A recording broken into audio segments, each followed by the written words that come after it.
Mabilna naming hairo Izina khangde karino sum jagat jagat ai sinangna atai nupi atu pamyam na tawbada yadu manbro thazilakani na maiduda Mabil naganda mangona yenglakliba misingduda masu tingak yenglaga Izida tapna hairi karino mi na ise kainina kandoino adu kana lawrido ai nangonda kaidore Izi potsindu leiraga tholai Mabil su tanari amuk kaino mi Mabilna chatminase ibani yum thangni dudi Izi penawgi call do pairaga ngehak chatpadu lepaga wari sai aduga call do kaklaga pile poni Mabilna nupa unarubairo Izina imanabina sembige tawba aduga aine loi sohelaba o nupaduna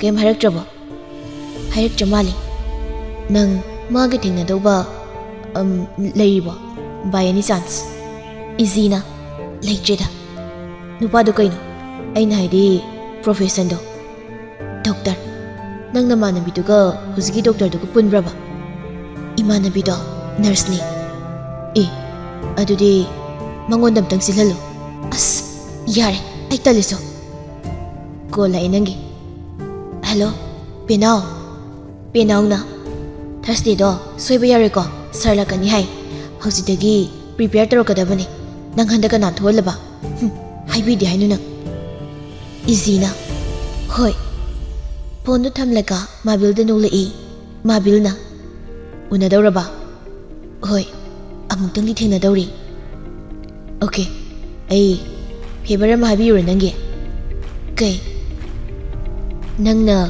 adugi numituda chatnaba dress adagi utkadaba behavior ai luna take aduga mana nangonda hek ngaksilaktraba aigi ngakse kakjo Izina wathiri munna khanjo nangko ningam jawre ko amuka kem habiraktradi Izina niro ibungo nangi na tenga nathandanina mangjadoise anidu chatminaramba kadu lapthoknakre aduga magi thokpa satnakre Izidu drama yengladuna mathanta pangnokta nukli Sobita masagi kada sangaktuna ngayak yenglaga sasatumuko ima ngasidi ngana tumningai changage ko hoi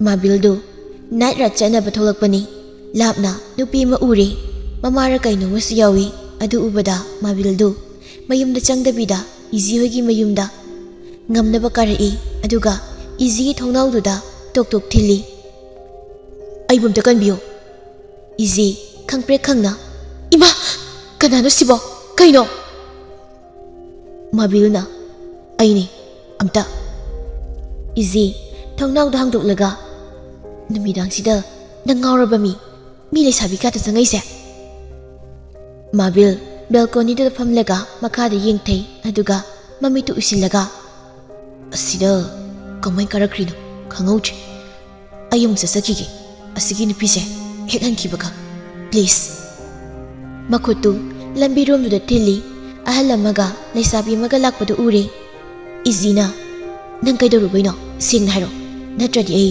nangi mateng pangus ungam Mabilna asise aiga thamanga khangnarameba adusu mamang chahigi aduga moi masina ido yam pamjabaneba aibadi mayaga oiningbodo magi masanu pise adugadi mari raksi luboirami aina kadar daruga leithoe adagidi aduga manipur do thole khangamali hujilai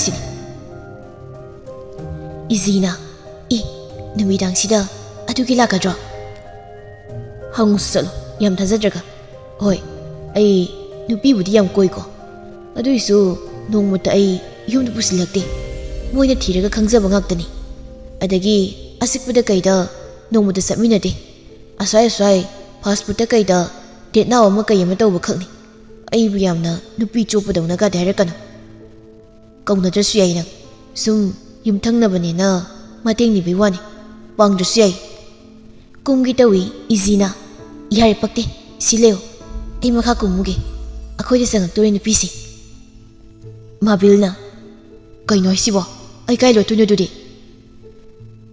ꯅꯪ ꯏꯃꯨꯡꯗ ꯆꯪꯉꯛꯄ ꯌꯥꯈꯤꯔꯣꯏ ꯑꯩꯒꯤ ꯕꯦꯜꯀꯣꯅꯤꯗ ꯑꯗꯨꯝ ꯂꯩꯌꯣ ꯀꯩꯁꯨ ꯇꯧꯔꯣꯏ ꯃꯈꯥꯗ ꯀꯨꯝꯃꯛꯀꯅꯨ ꯃꯥꯕꯤꯜꯅ ꯍꯣꯏ ꯁꯣꯕꯤꯇꯥꯅ ꯕꯦꯝꯃ ꯀꯅꯥ ꯍꯪꯕ ꯑꯣꯏꯕꯤꯗꯣꯏꯅꯣ ꯃꯃꯥꯗꯨꯅ ꯏꯆꯦꯃ ꯁꯤꯒꯤ ꯏꯆꯦꯃ ꯍꯣꯏꯒꯤ ꯃꯥꯌꯣꯛꯅꯕꯗ ꯅꯨꯄꯥ ꯃꯆꯥ ꯑꯃ ꯂꯩꯕꯗꯣ ꯈꯪꯕꯤꯕ ꯅꯠꯇ꯭ꯔꯣ ꯁꯣꯕꯤꯇꯥꯅ ꯑꯩꯈꯣꯏꯗꯤ ꯑꯅꯧꯕꯅꯤꯕꯣ ꯃꯐꯝꯁꯤꯗ ꯑꯩꯈꯣꯏꯗꯤ ꯑꯃꯠꯇ ꯈꯪꯗꯦꯅꯦꯍꯦ 이지수 ꯃꯃꯥꯒꯤ ꯅꯥꯀꯟꯗ ꯐꯝꯂꯤ ꯁꯣꯕꯤꯇꯥꯅ ꯀꯩꯗꯧꯕꯒ ꯌꯥꯎꯔꯒꯦ ꯅꯨꯃꯤꯗꯥꯡꯁꯤꯗ ꯃꯃꯥꯗꯨꯅ ꯏꯆꯥꯅꯨꯄꯤꯅꯤ ꯍꯧꯖꯤꯛꯀꯤ ꯅꯨꯄꯥ ꯃꯆꯥꯗꯨꯒ ꯈꯪꯅꯔꯝꯕ ꯃꯥ ꯍꯦꯛ ꯊꯣꯛꯅꯈꯤꯕꯗꯒꯤ ꯆꯥꯛ ꯏꯁꯤꯡꯒ ꯑꯃꯇ ꯆꯥꯎ ꯊꯛꯎ ꯌꯥꯗ꯭ꯔꯕ ꯑꯗꯨꯗꯒꯤ ꯑꯩꯁꯦ ꯑꯌꯨꯛ ꯅꯨꯡꯊꯤꯟꯗꯁꯨ ꯂꯥꯛꯏꯅꯤ ꯅꯨꯄꯥꯗꯣ ꯃꯅꯤꯄꯨꯔꯗ ꯂꯩꯇꯦꯅ ꯍꯥꯏꯔꯤ ꯉꯔꯥꯡ ꯅꯍꯥꯟꯗꯤ ꯊꯣꯛꯂꯛꯑ ꯃꯥꯜꯂꯦ ꯑꯗꯨꯗ ꯁꯨꯡꯁꯣꯏ ꯁꯣꯏꯗꯅ ꯂꯩꯔꯝꯂꯅꯤ ꯅꯨꯃꯤꯗꯥꯡꯅꯤꯅ ꯑꯩꯅ ꯋꯥꯔꯤ ꯁꯥꯟꯅꯒꯦ ꯇꯧꯕꯅꯤ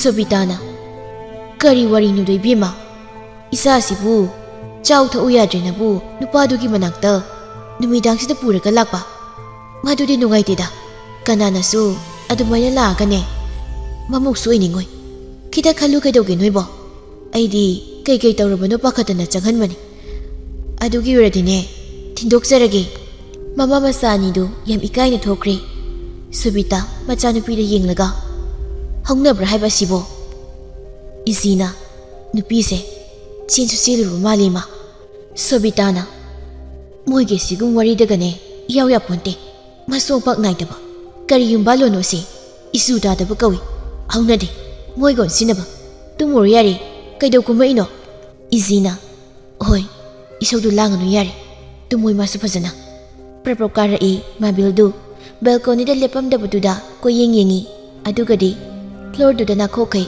ꯇꯨꯝꯂꯒ ꯂꯩꯔꯝꯃꯤ 이지나 ꯃꯅꯥꯗꯨ ꯂꯩꯔꯒ ꯃꯁꯝꯗꯨ ꯃꯨꯛ ꯆꯤꯡꯂꯒ ꯃꯈꯣꯡꯅ ꯀꯥꯎꯔꯒ ꯍꯧꯗꯣꯛꯏ ꯍꯦ ꯆꯠꯈ꯭ꯔꯦ ꯌꯥꯔꯦ ꯆꯠꯂꯣ ꯅꯪꯁꯨ ꯃꯥꯕꯤꯜ ꯐꯠ ꯍꯧꯒꯠꯂꯒ ꯆꯠꯈ꯭ꯔꯕ ꯑꯁꯦꯡꯕꯩ 이지나 ꯆꯠꯈ꯭ꯔꯕꯅꯤ ꯆꯠꯂꯣ ꯑꯝꯇꯅꯦ ꯑꯩꯈꯣꯏ ꯃꯥꯅ ꯎꯔꯗꯤ ꯅꯪꯁꯨ ꯍꯤꯡꯉꯔꯣꯏ ꯑꯣꯀꯦ ꯊꯦꯡꯛꯁ ꯀꯟꯕꯤꯕꯒꯤ ꯑꯗꯣ ꯀꯩꯅꯣ ꯑꯩ ꯁꯤꯗꯒꯤ ꯀꯃꯥꯏꯅ ꯀꯨꯝꯅꯤ ꯑꯩꯅ ꯈꯪꯕ꯭ꯔꯣ ꯅꯪꯅ ꯀꯥꯔꯛꯄ ꯅꯠꯇ꯭ꯔꯣ ꯀꯨꯝꯕꯗꯤ ꯏꯁꯇꯤꯌꯔꯗ ꯑꯣꯏꯅ ꯀꯨꯝꯈ꯭ꯔꯒꯦꯕ ꯅꯪ ꯑꯗꯨꯝꯇꯒ ꯌꯥꯅꯕ ꯁꯤꯜꯂꯣ 이지 ꯃꯔꯥꯏꯕꯛꯇ ꯃꯈꯨꯠꯇꯨꯅ ꯊꯥꯖꯤꯟꯖꯩ ꯑꯁ ꯑꯅꯤꯗꯨ ꯃꯈꯣꯟ ꯊꯣꯛꯍꯟꯗꯅ ꯇꯞꯅ ꯏꯁꯇꯤꯌꯔꯗꯨꯗ ꯀꯨꯝꯊꯔꯛꯇꯨꯅ ꯒꯦꯠꯇꯒꯤ ꯊꯣꯛꯍꯟꯈ꯭ꯔꯦ ꯃꯥꯕꯤꯜ ꯃꯈꯣꯟꯗꯨ ꯇꯞꯅ ꯊꯦꯡꯛ ꯌꯨ 이지 ꯑꯍꯤꯡꯗꯨꯃ ꯆꯨꯔꯣꯟꯗ ꯐꯥꯎꯕ ꯍꯦꯛ ꯏꯁꯧ ꯂꯥꯡꯂꯒ ꯇꯨꯝꯃꯤ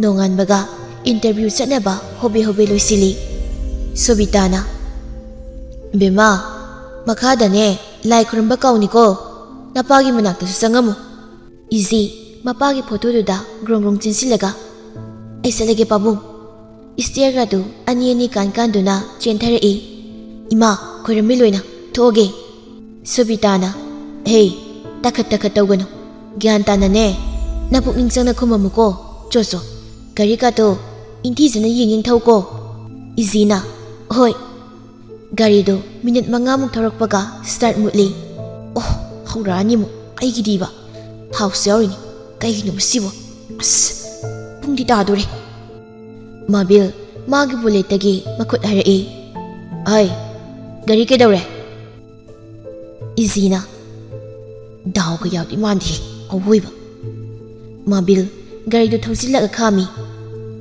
ꯋꯥꯗꯦꯚꯦꯟ ꯌꯦꯡꯕꯤꯒꯦ ꯆꯠꯊꯣꯛꯎ 이지나 ꯑꯩꯁꯦ ꯊꯕꯛ ꯆꯠꯀꯗꯕꯅꯤ ꯉꯁꯤ ꯈꯟꯗ꯭ꯔꯗꯤ ꯑꯩ ꯂꯣꯏꯔꯦ ꯃꯥꯕꯤꯜꯅ ꯏꯁ ꯅꯪꯕꯨ ꯊꯕꯛ ꯇ꯭ꯔꯥꯏꯒ ꯇꯧꯕ꯭ꯔꯣ ꯍꯥꯏꯁꯦ ꯀꯅꯥꯅ ꯈꯟꯕꯤꯗꯣꯏꯕ ꯏꯕꯦꯝꯃ ꯅꯪ ꯊꯕꯛꯀ ꯈꯜꯂꯛꯄ ꯃꯤꯗꯨꯗꯤꯀꯣ ꯂꯋꯥꯔ ꯇꯦꯂꯦꯟ ꯉꯥꯛꯇꯅ ꯑꯣꯏꯔꯅꯤ ꯀꯔꯦꯝꯅꯔꯒꯁꯨ ꯅꯣꯛꯏ ꯆꯣ ꯁꯤ ꯁ꯭ꯇꯥꯔꯠꯁꯦ ꯍꯧꯔꯤ 이지 ꯊꯦꯡꯛꯁ ꯍꯥꯏꯔꯝꯗꯦ ꯁꯣꯛꯀꯗꯨ ꯃꯨꯜꯂꯒ ꯊꯧꯔꯛꯏ ꯃꯥꯕꯤꯜꯅ ꯍꯜꯂꯣ ꯑꯩ ꯌꯧꯁꯤꯜꯂꯛꯀꯗꯣꯔꯦ ꯁꯕꯃꯤꯠ ꯇꯧꯔꯛꯈꯤꯕ ꯃꯣꯏꯒꯤ ꯗꯤꯖꯥꯏꯟ ꯋꯥꯔꯛꯁꯤꯡꯗꯣ ꯑꯗꯨꯗ ꯑꯩꯅ ꯄꯥꯝꯕꯁꯦ ꯑꯃꯈꯛ ꯌꯥꯎꯏ ꯑꯗꯨꯗꯣ ꯑꯩ ꯊꯥꯔꯛꯀꯦ ꯃꯥꯒꯤ ꯋꯥꯛꯇꯣ ꯑꯗꯨ ꯀꯅꯥꯒꯤꯅꯣ ꯌꯦꯡꯉꯣ ꯑꯗꯨꯒꯅꯦ ꯇꯣꯉꯥꯟꯅ ꯊꯝꯃꯨ ꯑꯗꯨ ꯈꯜꯂꯅꯤ ꯑꯇꯩꯗꯤ ꯍꯣꯔꯦꯟ 인터뷰ꯒꯤꯗ ꯃꯑꯣꯡ ꯌꯦꯡꯉꯁꯤ ahumuk khaladi yarani.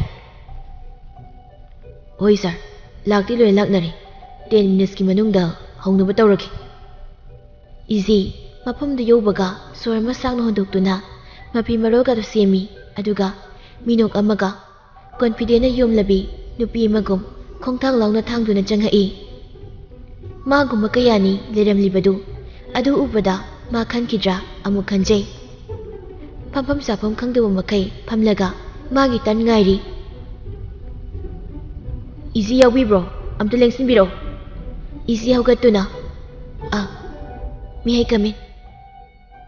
Mabil na. Sida pamo. Mangagtunong kalagpada, Eigi oirambadagi, mayaka tu umsinde, ngayhak, Eigi sumamitu, chakpu munglaw na, pangaga yingi. Eigi, matinyo tharaga, chairda singsingduna. Thank you. Mabil kinakana pamliba nupaduna, tongana, pasay haina tamliba, design du puthoraktuna. Si somgi wakla. Hoi, mani, aigini. Mabil, maya umsingi torambadu, design do muk magi naharakpatuda, maya do mukasu kathorai. Yeta pamliba, ahal oirap tawbi nupiduna, Eigi phal singdu check tawraga, question ama ni hangi. Oida pamliba nupaduna muk hangi, aduga, Mabil na hangadawba, matam yorakpatuda, nakandagi manager ga, secretary ga punna yinglai. Mabil na, hangdabi laybatuda. Eigi na, ay thokpa yarapa ma'am. Mabil na, thokro haina, makut hairai, aduga, mana ngasa haiki wadu, haifet, flashback laksari. Kanana khanbidu ibema, nang thabaga khalakpa midudi ba, lawar telengak ta oirani. Aduga machindu, amuk melap tawna. Hausiki nupidubu, qualified oibrane. Nupi amaduna, sir, magi wax, aduga, piramliu performance, loina yarabrana khali. Eigi, magi gari tuda, ngayak phamduna khali. Kaidi hotchilagam oiraminu khangdi. Aiki dawsidi ko. Dam sumai tawratamni. Adum thawoinaga khala oidui potni mado. Khalakpasu yaida. Ma ngarangsu mateng pangbiribu. Ngarang numidang makhongna kauraga hawdokpudu ningsingaktuna machina mukmeli. Khalara. Mayumna chumdring manglaga halai. Subitana. Jambiya, kaidawre? Nungayraktabro, kayna suga laidubo. Yam nungayramdrabo isabo. Eigi na, ma, ay kada ngakta tunggi. Langaganu ko. Onthokpadi ko chambi nangse. Potharo. Ay ne, ngayak laraga kakhalake ko. Eigi du, longna hipaga, phone to yengi. Sureski, IC account na changduna, haifit yengi. Magi nupiduga. Training tawraga, thagalagpa post tu ui. Maha papi. Mabil na, khandawba, moy ahumgi number ga, mingsingdugo piro. Sir, sida lairi. Mabil, potsay kharado pairaga, mayumda halai. Roman noklaga. May pabong, nasano palai. Mabil, garido kamlaga, mamay leraga, chiengi tawi. Mama na makutupay. Karino masibo. Mama mapa kasi, amata minung si pawdo basibo. Punin na. Bungo, jangaw. Ipa isa warisa singa sidi. Nanga warisa nagadabani. Namagay ka na ne. Perprap jela isi. Mabil na. Horen sar siyar. Romana. Pamusida. Mabil, tana pami. Punin na. Aigi co-worker, mangaldo khangida na. Nanga nahan mo, chak sa minoy hebado. Magi masanupido, sida, doktor oina puzarabani. Ay ngonda ne, nangi maram sutoy na hangi.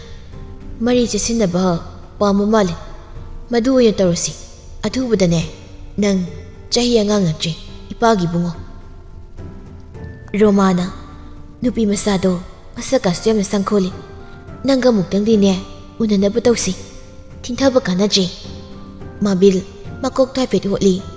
Karino, ay ngamaroy. Romana, ay, nang nayaba ba khangdre. Ay ko'y ahal oirabani. Ngasi nong ninisida, confirm taro. Nang ne, natradi, ay ko'y nasiliba nupise, adum tadoy ni. Mabil, Kado thong lonsilaga ngayak khali kaidongni haina.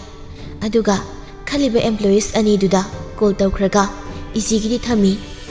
Aibu asi nupi sibu khaladro. Phone do tawi Eigi serious ningsingduna kapikanda call paiba nang hauji. Mabilna is kayada irresponsible oiribano. Aibu sibu hapasiro. Sina rebako sida paidradi nang tuksari. Balcony da thoklaga amuka tawsili. Eigi makol katu kapubagi pungon olaga manap kasu muksing khatuna. Hello Mabilna nang khali Monday dagi join to yarani aduga jeans are not allowed. Eigi kapambadu khangnu nolaga balcony da sentorak laga makuma sawo. Thank you. Mabil nokfe taram laga kem tairam dana changa magi katu dagi lona yengi harau na chongliba Eigi da. Eigi na laise lady lebisani manap katu taitho ima makada senthar sobitana hau ai khale Monday dagi join tawrani